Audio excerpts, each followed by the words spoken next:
ಇನ್ನು ಈ ಕೇರಳದಲ್ಲಿ ಜಲಪ್ರಳಯ ಉಂಟಾಗಿದೆ. ಪ್ರಕೃತಿಯ ಮುನಿಸಿಗೆ ನೂರಾರು ಮಂದಿ ಜಲಸಮಾಧಿ ಆಗಿದ್ದಾರೆ. ಅತ್ತ ಜಲಪ್ರಳಯಕ್ಕೆ ಕನ್ನಡಿಗರು ಸಿಲುಕಿ ಸಾವನ್ನಪ್ಪಿದ್ದಾರೆ. ಕೆಲವೊಂದಿಷ್ಟು ಜನರ ಮೃತದೇಹ ಕೂಡ ಪತ್ತೆಯಾಗಿದೆ. ಅದರ ಒಂದು ವರದಿ ಇದೆ ನಿಮ್ಮ ಮುಂದೆ.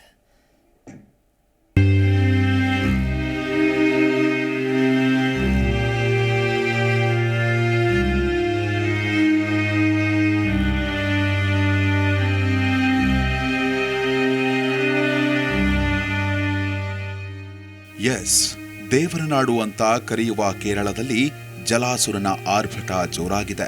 ವಯನಾಡಿನಲ್ಲಿ ಸಂಭವಿಸಿದ 3 ಗುಡ್ಡ ಕುಸಿತದಲ್ಲಿ 200ಕ್ಕೂ ಹೆಚ್ಚು ಜನ ಜೀವಂತ ಸಮಾಧಿಯಾಗಿದ್ದಾರೆ.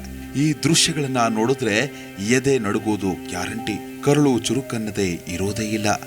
ಎಲ್ಲಿ ನೋಡಿದ್ರೂ ರಭಸವಾಗಿ ಹರಿಯುವ ನೀರು, ದೊಡ್ಡ ದೊಡ್ಡ ಬಂಡೆಕಲ್ಲು, ಬೆಟ್ಟಗುಡ್ಡಗಳ ನಡುವೆ ಸಿಲುಕಿರುವ ಹಲವು ಮಂದಿ. ನೀರಿನ ಜೊತೆ ಮಣ್ಣಿನಡಿ ಸಿಲುಕಿ ಪ್ರಾಣ ಉಳಿಸಿಕೊಳ್ಳಲು ಹೋರಾಟ ಮಾಡುತ್ತಿರುವ ನಿರಾಶ್ರಿತರು. ಮಣ್ಣಿನಡಿ ಸಿಲುಕಿದವರನ್ನ ರಕ್ಷಣೆ ಮಾಡುವುದಕ್ಕೆ ಸೇನಾಪಡೆ, ಎನ್ಡಿಆರ್ಎಫ್ ತಂಡಗಳ ಸಾಹಸದ ಕಾರ್ಯಾಚರಣೆ.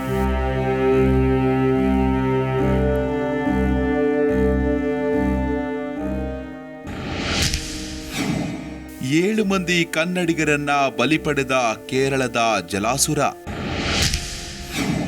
ಚಾಮರಾಜನಗರದ 4, ಮಂಡ್ಯದ 3 ಬಲಿ. 5 ಶವ ಪತ್ತೆ, ಉಳಿದವರಿಗಾಗಿ ಮುಂದುವರಿದ ಶೋಧ. ಹೌದು, ಕೇರಳದಲ್ಲಿ ಮಂಗಳವಾರ ನಡೆದ ಗುಡ್ಡ ಕುಸಿತದಲ್ಲಿ ಕನ್ನಡಿಗರು ಸಿಲುಕಿದ್ದಾರೆ. ಪ್ರಕೃತಿ ವಿಕೋಪಕ್ಕೆ 7 ಮಂದಿ ಉಸಿರು ಚೆಲ್ಲಿದ್ದಾರೆ. ಚಾಮರಾಜನಗರ, ಮಂಡ್ಯ ಭಾಗದಿಂದ ಕೇರಳಕ್ಕೆ ತೆರಳಿದ್ದ 7 ಮಂದಿ ಕೇರಳದಲ್ಲಿ ಉಂಟಾಗಿರುವ ಭೂಕುಸಿತಕ್ಕೆ ಬಲಿಯಾಗಿದ್ದಾರೆ. ಕೇರಳದಲ್ಲಿ ಕ್ಷಣ ಕ್ಷಣಕ್ಕೂ ಪರಿಸ್ಥಿತಿ ಕೈಮೀರಿ ಹೋಗ್ತಿದೆ. ಕೇರಳದಲ್ಲಿ ಉಂಟಾಗಿರುವ ಭೂಕುಸಿತದಲ್ಲಿ ಒಟ್ಟು 7 ಮಂದಿ ಕನ್ನಡಿಗರು ಅಸುನೀಗಿದ್ದು 5 ಶವ ಪತ್ತೆಯಾಗಿದೆ ಎನ್ನುವ ಮಾಹಿತಿ ಲಭ್ಯವಾಗಿದೆ. ಇನ್ನು ಕೇರಳದಲ್ಲಿ ಕ್ಷಣ ಕ್ಷಣಕ್ಕೂ ಪರಿಸ್ಥಿತಿ ಕೈಮೀರಿ ಹೋಗ್ತಾ ಇದೆ. ಸಾವಿನ ಸಂಖ್ಯೆ ಏರುತ್ತಲೇ ಇದೆ. ಚಾಮರಾಜನಗರ ಮೂಲದ 4, ಮಂಡ್ಯ ಜಿಲ್ಲೆಯ 3 ಸಾವನ್ನಪ್ಪಿರುವುದಾಗಿ ಗುಂಡ್ಲುಪೇಟೆ ತಹಶೀಲ್ದಾರ್ ರಮೇಶ್ ಬಾಬು ಮಾಹಿತಿ ನೀಡಿದ್ದಾರೆ. ಮಂಗಳವಾರದಂದು ಚಾಮರಾಜನಗರದ ಪುಟ್ಟಸಿದ್ದಿ, ರಾಣಿ ಎಂಬುವರ ಶವ ಪತ್ತೆಯಾಗಿತ್ತು.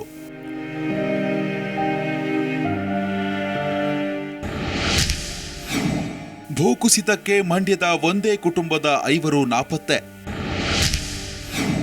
ಅಜ್ಜಿ ಮೊಮ್ಮಗನ ಶವ ಪತ್ತೆ, ಕುಟುಂಬಸ್ಥರ ಕಣ್ಣೀರು. ಇನ್ನು ಇತ್ತ ಮಂಡ್ಯ ಮೂಲದ 3 ಶವ ಪತ್ತೆಯಾಗಿದೆ ಎಂದು ತಿಳಿದು ಬಂದಿದೆ. ಮಳವಳ್ಳಿ ಮೂಲದ 9 ಮಂದಿಯಲ್ಲಿ ಸಾವಿತ್ರಿ ಎಂಬುವರ ಮೊಮ್ಮಗ, ಸಬಿತಾ ಮಗ ಅಚ್ಚು ಹಾಗೂ ಶ್ರೀಕುಟ್ಟಿ ಎಂಬುವರು ಮೃತಪಟ್ಟಿದ್ದು, ವೈತ್ರಿ ಆಸ್ಪತ್ರೆಯಲ್ಲಿ ಇವರ ಶವ ಪತ್ತೆಯಾಗಿದೆ. ಮಂಡ್ಯದ ಕತ್ತರಘಟ್ಟ ಗ್ರಾಮದಲ್ಲಿ ಕುಟುಂಬಸ್ಥರ ಆಕ್ರಂದನ ಮುಗಿಲು ಮುಟ್ಟಿದೆ. ಲೀಲಾವತಿ ಮಗಳು ಮಂಜುಳಾ ಹಾಗೂ ಕುಳ್ಳಮ್ಮ ಕಣ್ಣೀರಿನಲ್ಲಿ ಕೈತೊಳೆಯುತ್ತಿದ್ದಾರೆ. ತಡ್ಕೊಂಡು ಇರೋದು, ನನ್ನ ಮಗ ಚಿನ್ನಂಗೆ ಇತ್ತು, ನನ್ನ ಮಗಳಿಗೆ ಮನ್ಗೋಳೆ ಮಗ ಕೊಡ್ತಾರೆ ಅಂತ ನಾವ್ ಹೆಂಗೆ ತಡ್ಕೊಂಡು ಇರೋದು, ನನ್ನ ಮಗ ಚಿನ್ನಂಗೆ ಇತ್ತು.